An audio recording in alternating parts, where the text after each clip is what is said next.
మామూలుగా చంద్రబాబు నాయుడు గారు ఈసారి 2024లో పాత ముఖ్యమంత్రిగా ఉంటాను, చాలా సీరియస్ గా ఉంటానని మొదటి నుంచి హెచ్చరికలు ఇచ్చారు, అలాగే వార్నింగ్లు ఇచ్చారు, అటు అధికారులకు కానీ ఇటు మంత్రులకు కానీ. కానీ అలాంటిది ఏమీ కనిపించట్లేదు అని చెప్తున్నాయి వాళ్ళకి సంబంధించిన సొంత మీడియాని. అంటే చాలా శాఖల్లో జవాబుదారీతనం ఎక్కడా కనిపించట్లేదు.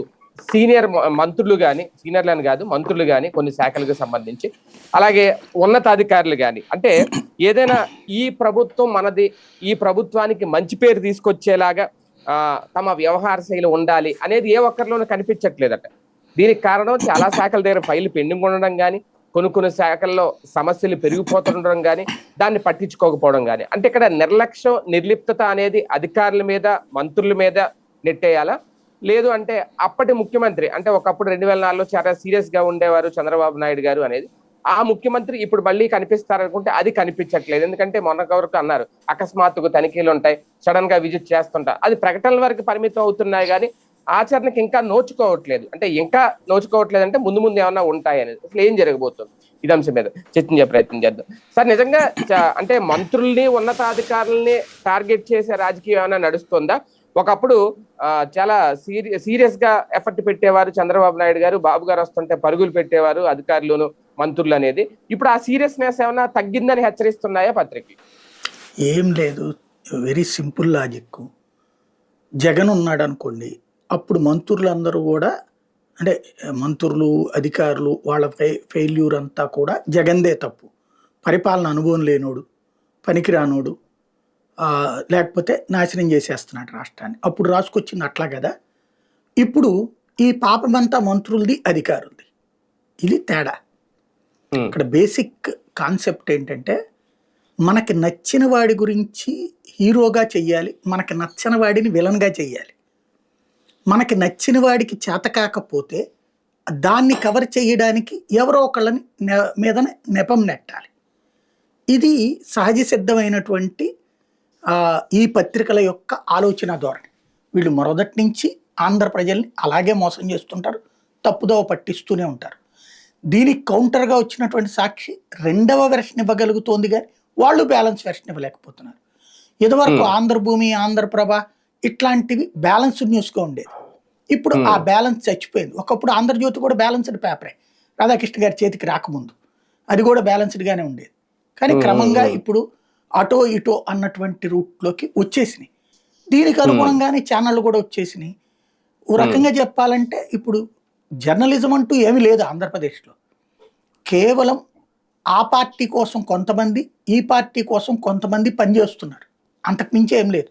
వీళ్ళల్లో జర్నలిజం జీలున్నా వీళ్ళు రాసే వార్తలు వాళ్ళ యాజమాన్యాలు అలా వక్రీకరించేసి పెట్టేస్తుంటాయి. ఇది ఎట్లా ఉంటుందంటే, బాబు గారు పాత రోజులైనా సరే, పాత రోజుల్లో ఒక దబాయింపు ఉండేది. ఎట్లాగా ఆకస్మిక తనిఖీలు నేను చాలా పార్టిసిపేట్ చేశాను ఆయనతో. అట్లాగే దాన్ని ఏమంటారు, జన్మభూమి, ఇవన్నీ పార్టిసిపేట్ చేసాం. అప్పుడు ఎట్లా ఉంటుందంటే, ఇప్పుడు ఫర్ ఎగ్జాంపుల్ ఒక చిన్న ఉదాహరణ చెప్తా. ఒక గుడివాడలో ఒక స్కూల్ ఉంది, ఏజీకే హై స్కూల్ అని చెప్పేసి. నేను అక్కడ 7th దాకా చదివాను. అక్కడ 4th క్లాస్లో గుడివాడ వెళ్ళాము మేము. 6th to 7th నేను అక్కడ చదివాను అనమాట. దాంతో నాకు కొత్త అటాచ్మెంట్ ఉంది. అప్పుడు ఆకస్మిక తనిఖీలకు వచ్చినప్పుడు వెళ్ళినప్పుడు మేము ఉన్నప్పుడు అప్పుడు మామూలుగా ఈ మట్టి నేలే, అక్కడ వర్షం వచ్చిందంటే దాంతో కాళ్ళు బురద, అక్కడ ఒక పట్టా వేస్తారు, ఆ పట్టా పెట్టుకోవాలి. లేదంటే కనుక మేమే అదేది బకెట్లతో నీళ్ళు అక్కడ పెట్టుకుని కాళ్ళు కడుక్కుని లోపలికి వెళ్ళేవాళ్ళం మా చిన్నప్పుడు. తర్వాతన ఆ రోజున చంద్రబాబు గారు ఆకస్మిక తనిఖీ అప్పుడు అదంతా ఆ రోజున మట్టి ఎట్టుందో అట్లాగే ఉంది అదంతా కూడా. ఏది గ్రౌండ్ కొంచెమే ఉంటుంది ప్లేస్, రోడ్డు పక్కన అనుకున్నాను అనమాట. ఆ మట్టి అంతా క్లాస్ రూముల్లోకి వెళ్ళి పడతా ఉంటుంది, దుమ్ము అదంతా. ఏంటి ఇదంతా, ఏంటి దుమ్ము, అసలు ఎక్కడ హెచ్ఎం ఎక్కడ, అది ఇదని తిట్టేశారు. ఆయన పాపం గొడ్ల నీరు కక్కున్నాడు.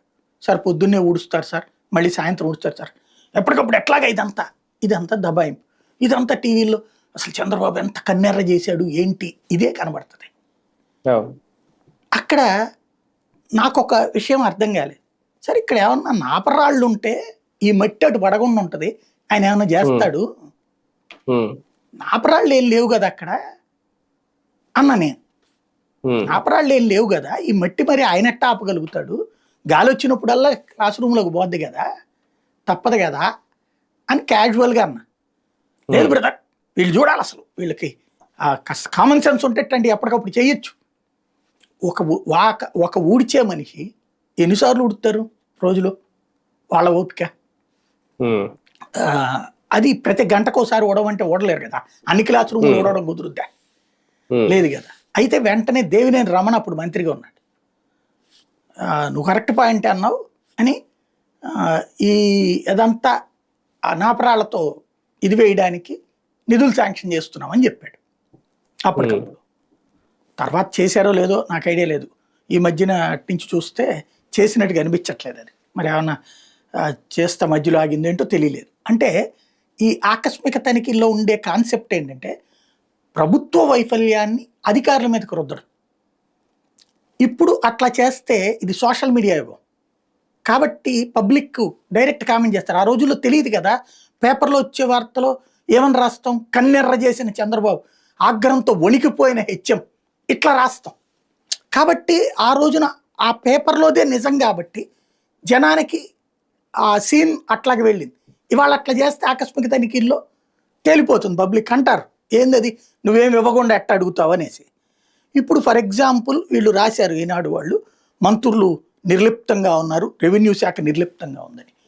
రెవెన్యూ శాఖ దగ్గరికి వచ్చే కేసులలో 100కి 90 కేసులు భూ వివాదమే ఉంటాయి. భూ వివాదం ఎట్లాగా, ఫర్ ఎగ్జాంపుల్ మీ దగ్గర ఒక 10 ఎకరాల ల్యాండ్ ఉంది, మీరు అది ఎవరికో అమ్మారు, నాకు అమ్మారు, ఇంకో ఇద్దరికి అమ్మారు. అమ్మిన తర్వాత దాంట్లో కొలతల్లో తేడా వచ్చింది. ఈ కొలతల్లో తేడా రావడంతో పక్కనోడు వచ్చి కంప్లైంట్ చేశాడు. కంప్లైంట్ చేసినప్పుడు ఇక్కడ దీన్ని పరిష్కరించాలంటే ఆంబుంబుష్ అంటే కుదరదు, సర్వేయర్ల సంఖ్య చాలా పరిమితం మన దగ్గర, ప్లస్ ఎక్స్పీరియన్స్డ్ సర్వేయర్లు అత్యంత పరిమితం. ఆ వ్యవస్థను చంపేశాం మనం. ఇప్పుడు ఏ వ్యవస్థలైతే అద్భుతమైన టాలెంటెడ్ అవసరమైన వ్యవస్థలు ఉంటాయో, ప్రజలకి ముఖ్యమైన అవసరాలు ఉంటాయో, ఆ వ్యవస్థల్ని చంపుకుంటూ వచ్చాం జాగ్రత్తగా. అంటే దాంట్లో నెక్స్ట్ అవసరాన్ని గుర్తించడం. ఇది చిన్న ఎగ్జాంపుల్. అంటే ఇదేంటి, సాధారణ ప్రజలకు కూడా అర్థం కానటువంటి వ్యవహారం. ఒక చిన్న ఇష్యూ కింద ట్రీట్ చేస్తారు సీఎంల స్థాయిలో, మంత్రుల స్థాయిలో. ఒక చిన్న ఉదాహరణ, విజయవాడలో కృష్ణానది మునగటం, కృష్ణలంక, భవానీపురం ఇట్లాంటి మునగడం మా చిన్నప్పటి నుంచి చూసాం.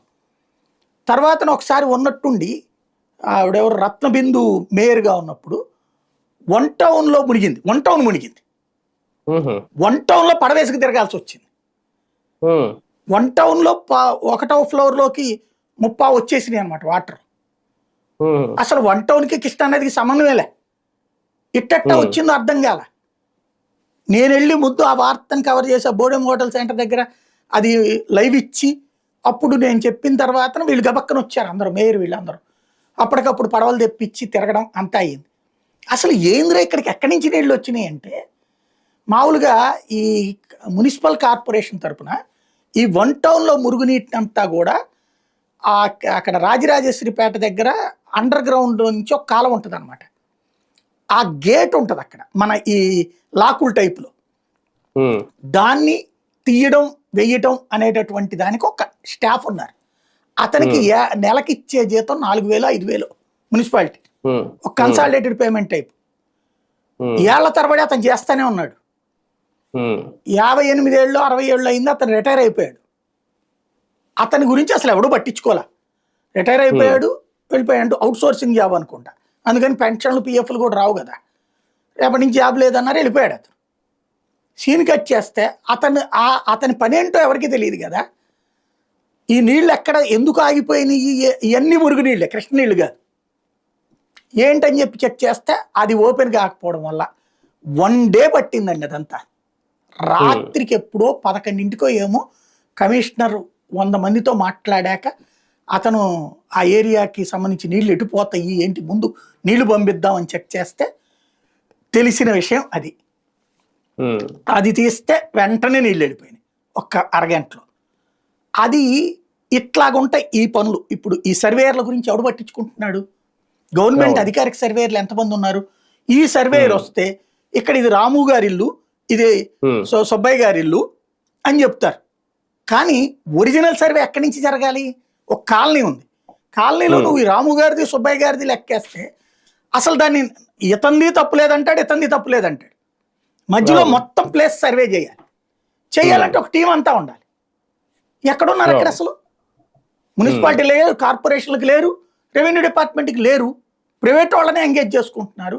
వాళ్ళు ఒకవేళ నివేదిక ఇస్తే అది కరెక్ట్ కాదు, దాని మీద మళ్ళీ కంప్లైంట్ చేయొచ్చు, దాని మీద మళ్ళీ అప్పీల్ చేసుకోవచ్చు, ఇంకోటి అని చెప్పేసి. ఇంకా పరిష్కారం ఎక్కడవుతుంది? అది మ్యాన్ పవర్ ఎక్కువ ఉండాలి.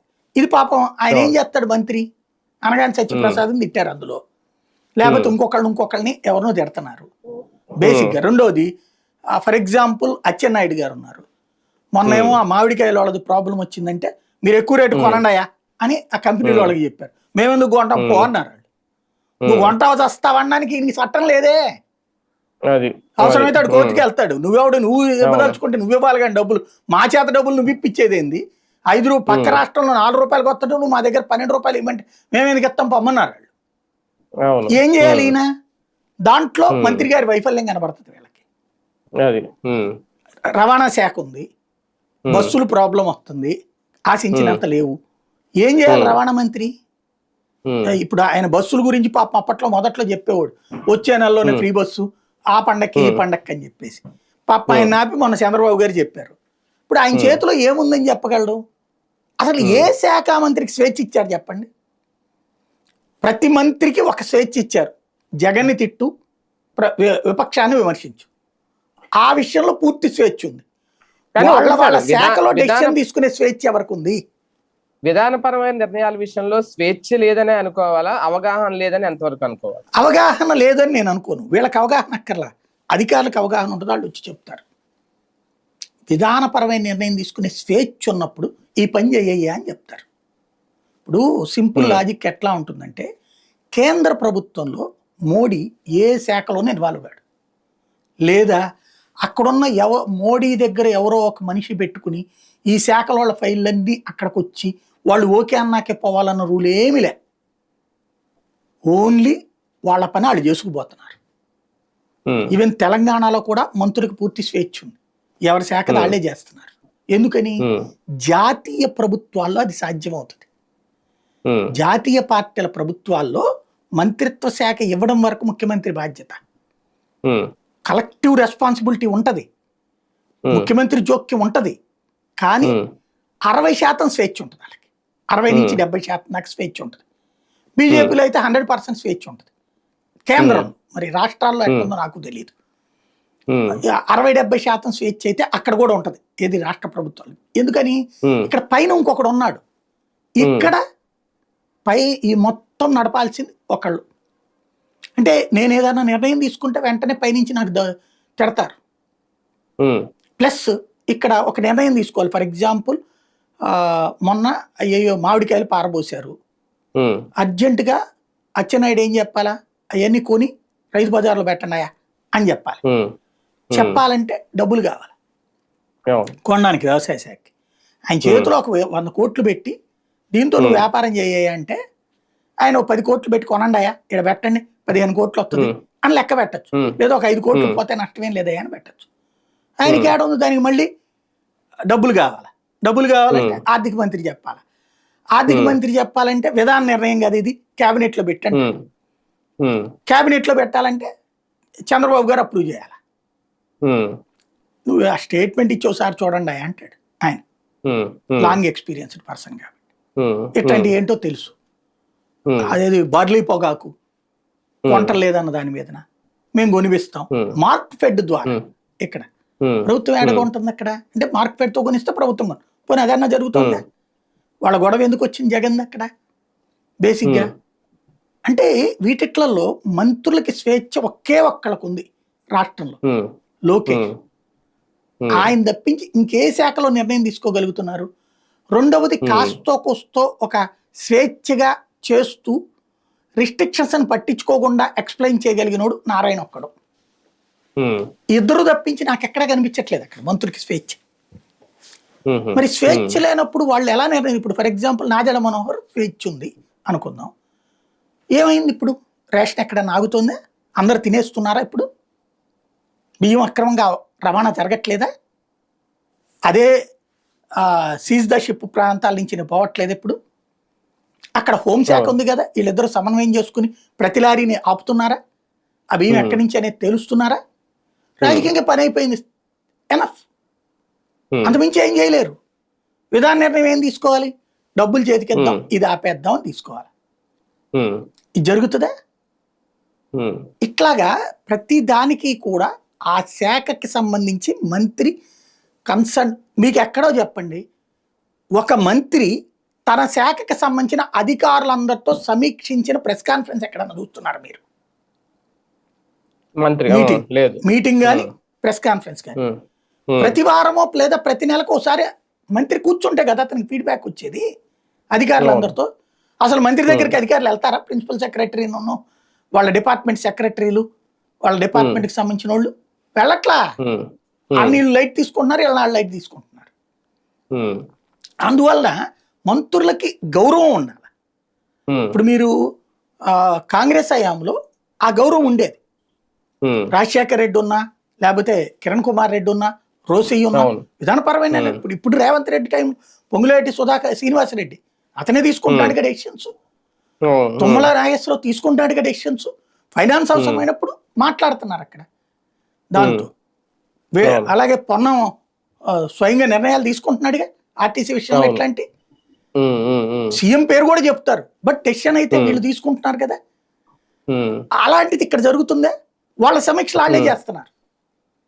పొన్నం ప్రభాకర్ తన సమీక్షలు తనే చేస్తున్నాడు, పొంగులేటి శ్రీనివాసరెడ్డి చేస్తున్నాడు, తుమ్మల నాగేశ్వరరావు చేస్తున్నాడు. అక్కడ వాళ్ళ శాఖల సమీక్షలు చేసుకునే స్వేచ్ఛ ఉంది. అధికారులు కూడా ఆ మంత్రికి మాట వింటారు.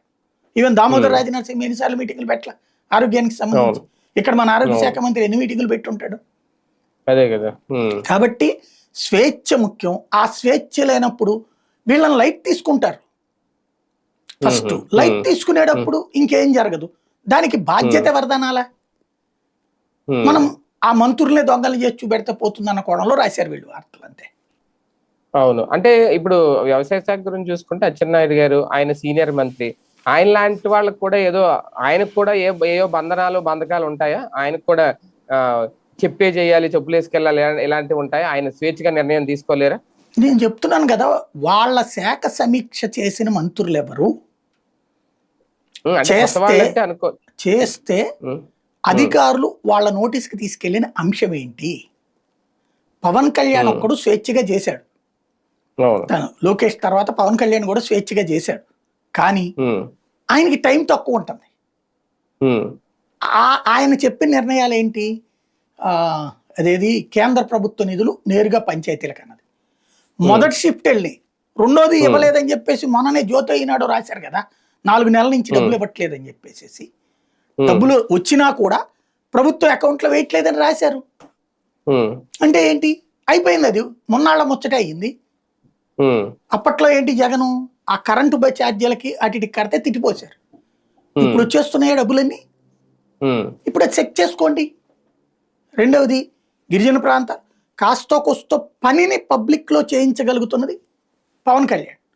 లైక్ అడవుల్లో గిరిజనులకు రోడ్లు వేయించేటువంటి విషయాలు, ఆ తొట్లు కట్టించినటువంటి విషయాలు, ఏది కుడి తొట్లు జంతువులకి, రోడ్లకు సంబంధించి గ్రామీణ ప్రాంతాల్లో గుంటలు బుడిపించేటటువంటి పను, అట్లాంటి చేసింది. కాస్త అతనికి ఆ స్వేచ్ఛ ఉంది కాబట్టి, ప్లస్ అతని విషయంలో జోక్యం చేసుకోవద్దు అనేటటువంటిది, ఆయన చెప్పింది కానివ్వండి అని చెప్పేటటువంటిది ఇటు ప్రభుత్వపు ఆలోచన ఉంది కాబట్టి కొంతవరకు చేసుకోగలుగుతున్నాడు అతను ఒకడు. సార్, ఒకటి ఇక్కడ స్వేచ్ఛ లేదంటే ఇవన్నీ పక్కన పెడితే ఒక్కొక్కసారి తీసుకుంటున్న నిర్ణయాల్లో కూడా లోపాలు అనేవి వెంటనే కనిపిస్తున్నాయి. ఇప్పుడు గ్యాస్ కి సంబంధించి, పౌర సరఫరాల శాఖకు సంబంధించి ఆ గ్యాస్ తీసుకుంటే డబ్బులు పడలేదు, మళ్ళీ ముందే ఇస్తానన్నారు, అది ఏమైందో తెలియదు. అలాగే రేషన్ విషయంలో కూడా అంతే. వృద్ధులు రోడ్డు మీదకి వస్తారు. ఇప్పుడు రేపు నుంచి ఏదో 25 నుంచే ముందు వృద్ధులకి వికలాంగులకి ఇచ్చేద్దామని చెప్పి, అంటే ప్రతి నిర్ణయం కూడా ఒక్కసారి తీసుకుంటే మళ్ళీ దాన్ని రెక్టిఫై చేసుకొని మళ్ళీ తప్పుని సరి చేసుకొని ఇమీడియట్ గా దాన్ని సవరించే పరిస్థితి వస్తోంది.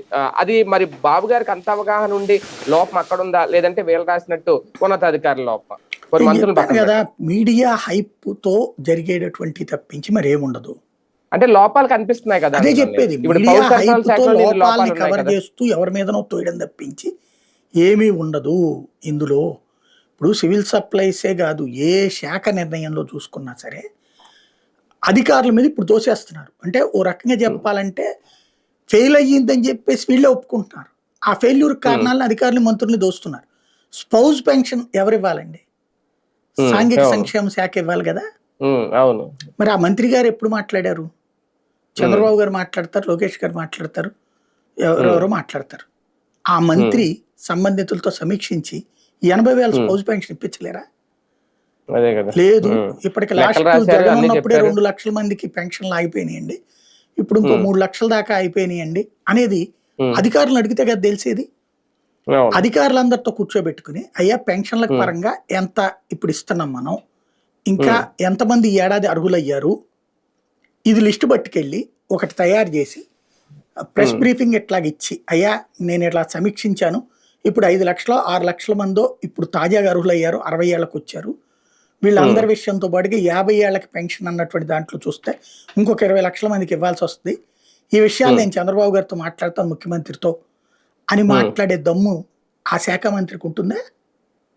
అసలు అతనికి ఆ స్వేచ్ఛ ఉందా? అదే కదా. మరి ఇంకెట్లా తెలుస్తుంది? ఇప్పుడు ఆ పెన్షన్లు అందట్లేదు, ఎవరిని తిట్టాలి? అధికారిని సరే తిట్టాలా, మంత్రిని తిట్టాలా? సరే సార్, ఈసారి ఈ పరిస్థితి వచ్చిందా సార్? బాబు గారు ముఖ్యమంత్రిగా ఎప్పుడు ఉన్న అదే టైంలో ఉంటదండి. అంటే గతంలో ఇప్పుడు ఆయన సోమిరెడ్డి చంద్రమోహన్ రెడ్డి గారు మాట్లాడేవారు అప్పట్లో. ఆయన కూడా వ్యవసాయ శాఖ చేశారు.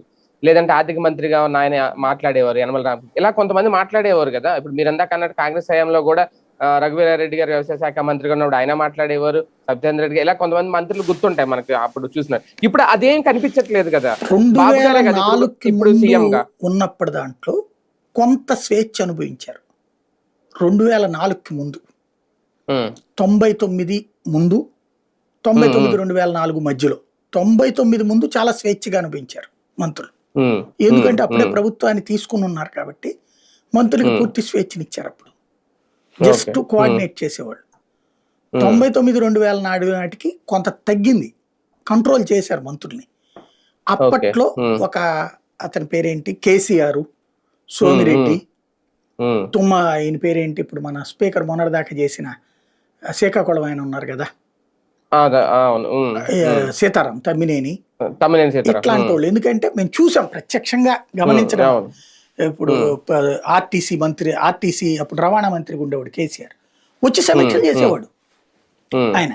అట్లాగే తమ్మినేని సీతారాం సమాచార శాఖకు ఉండేవాడు, ఆయన చేసేవాడు.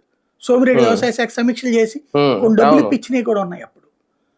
అలాంటి సీనియర్ల వరకు ఇనిషియేటివ్ తీసుకునేవాళ్ళు. 2014 తర్వాత టీడీపీలో కూడా ఇనిషియేటివ్ లేదు చూడండి. 14-19లో ఏముంది, ఇప్పుడు ఇంకా లేదు అసలు కంప్లీట్. ఈవెన్ జగన్ టైంలోనే అంతే, ప్రాంతీయ పార్టీల్లో కేసీఆర్ టైంలోనే అంతే. కాదు, ప్రాంతీయ పార్టీల్లో పవర్ బెల్ట్ అనేది ఒకటి ఉంటది. ఓ పెద్ద ఆయన ఉంటాడు, ఆయన ఆశీస్సులతోనే పని జరగాలి. మనం సొంతగా ఏ నిర్ణయం తీసుకున్నా మనకి సొంతగా చిన్న పేరు వస్తుందని తెలిస్తే తొక్కవతల పడేస్తారు. కాబట్టి ప్రాంతీయ పార్టీలు ఉన్నప్పుడు ప్రభుత్వాలు ఆ పాలకుడు కనుక స్వేచ్ఛనిచ్చే వ్యవస్థ ఉంటే ఓకే. అలాంటి పరిస్థితి లేదు ఆంధ్రాలో, తెలంగాణలో కూడా. కేసీఆర్ ఉన్నప్పుడు, ఇక్కడ చంద్రబాబు ఉన్నా జగన్ ఉన్నా అంతే, ఇది గుర్తుపెట్టుకో. లోకేష్ గారు జమానా వస్తే అన్న మారుతుందేమో. ఇప్పుడు చేయొచ్చుగా, ఆయన ఎవరొద్దన్నారు? అంటే అఫీషియల్ గా ఇంకా కాలేదు కదా ఆయన, మంత్రిగానే ఉన్నారు. ఇవాళైనా సరే ప్రభుత్వాన్ని అనధికారికంగా నడుపుతున్నది ఆయనే. ఎవరు వద్దన్నారు స్వేచ్ఛ? ఇక్కడ ప్రతిదానికి కూడా డబ్బుతో ముడిపడి ఉంటది, రెండవది వ్యక్తి ప్రతిష్టతో ముడిపడి ఉంటది. ఫర్ ఎగ్జాంపుల్, ఎవరో ఇంటర్వ్యూ చూశాను, ఎస్ఐని ట్రాన్స్ఫర్ చేయగలిగిన పరిస్థితుల్లో హోంమంత్రి గాని డీజీపీ గాని ఉన్నారా? ఇది ఏబి వెంకటేశ్వర గారి ఇంటర్వ్యూలో అనుకుంటా. ఎక్కడున్నది అసలు స్వేచ్ఛ? ప్రతిదీ కూడా ఒక బెల్ట్ ఉంటుంది, వాళ్ళు ప్లాన్ చేయాలి, ఏం మాట్లాడాలా, ఏది ఫోకస్ కావాలి, ఏది తీర్మానం జరగాల, ఏది చర్య జరగాలి, ఏది ఆమోదించబడాలి. ఏ శాఖ పనైనా సరే ఒకళ్ళిద్దరే చెప్తారు. ఇప్పుడు ఏ శాఖ పనైనా సరే ఒకళ్ళిద్దరే చెప్తారు. అవును. ఇంకెక్కడ ఉంది అక్కడ? ఉమ్, అదే కదా సార్. ఫైనల్ గా ఇలాంటివి లోపాలు ఎంచడం, ఇలాంటి విషయాలు తెర మీద తీసుకోవడం రావడం, కొన్ని రోజుల తర్వాత మంత్రుల మార్పిడో లేదంటే కేబినెట్ పునర్వ్యవస్థీకరణ జరిగే సమయంలో కూడా ఇలాంటి అంశాలను తెర మీద తీసుకొస్తారు. ఏం లేదు, ఇప్పుడు మంత్రివర్గం మార్చాలనుకుంటే ఇవన్నీ కూడా అక్కర్లేదు, చేసేయగలరు. అంటే లోపాలు ఇదేంటంటే చూపించాలిగా సింపుల్, ముందు. అదేం కాదు, ఈ లాజిక్ అంతా ఏ- వెరీ సింపుల్ అనమాట. ఉమ్, ఏడాది పాలన ఉత్సవాలు మన 12వ తారీఖు జరగాలి. బట్ ఆ రోజున ఉమ్, అహ్మదాబాద్ ఇన్సిడెంట్ తో జరగలేదు. అవును. విమానం. ఇవాళ జరుపుకుంటున్నారు అది. అవును. అప్పుడేంటి భారీ బహిరంగ సభ, ఓ 1,00,000 మందో 5,00,000 మందో జనం అది ఇది అని ప్లాన్ వేశారు. ఏదేదో స్టేజ్ అదే అవును. ఏరియా అంతా, రాజధాని ప్రాంతం అంతా చూపెట్టేటట్టు 10 సార్లు అక్కడ మీటింగ్లు పెడితే జనాలు అక్కడికి వస్తూ ఉంటే అమరావతి అలవాటు పడద్దన్న ఉద్దేశంతో చేస్తున్నారు అన్నమాట ప్రయత్నం. నడుస్తుంది. అయితే అది కాస్త ఆ రోజున వర్షం ఇంపాక్ట్ ఒకటి ఉంది, ఆగిపోయి ఉన్నారు. ఇవాళ జరుపుతున్నారు. ఆ సందర్భంగా ఇప్పటిదాకా ఈ ఏడాదిలో మంచి జరిగిందంతా చంద్రబాబు గారి వల్ల, చెడు జరిగిందంతా చేతకాని పరిస్థితుల్లో మంత్రులును అధికారులు ఉండటం వల్ల, వాళ్ళ స్వార్థాలు చూసుకుంటుండటం వల్ల. ఎవడు స్వార్థం చూసుకుంటాడు నాకు అర్థం కావట్లేదు. పాప మా మంత్రులు ఏం తినగలుగుతున్నారు వాళ్ళ మంత్రిత్వ శాఖలో? ఏమైనా చేతిలో ఉంటాయి కదా, వాళ్ళని ఏదో స్వార్థ పనుల కింద చూపెట్టాల్సిన అవసరమే ఉంది. నడుస్తుంది అంతే. Right, right. చూద్దాం. మొత్తానికి లోపాలైతే ఉన్నాయి ఖచ్చితంగా, ఎందుకంటే వాళ్ళే చెప్తున్నారు. కానీ ఆ లోపాలకు కారణం ఎవరు? మంత్రుల, ఉన్నతాధికారుల. బాబు గారి పాలన అయితే అద్భుతంగా ఉంది, కానీ మంత్రుల వల్లే ఈ శాఖల్లో పనితీరు ఇలాగా అచేతనంగా అనాలో లేదంటే సమస్యలు పెరిగిపోవడం వల్ల కారణం వాళ్ళే అనాలో చెప్పే ప్రయత్నం అయితే చేస్తున్నారు. దీన్ని ఎంతవరకు ఎవరు సెట్ చేస్తారు? లోకేష్ గారు ముందుకు వస్తారా, బాబు గారే సీరియస్ గా ఏమన్నా ఒక డెసిషన్ తీసుకుంటారా? చూద్దాం.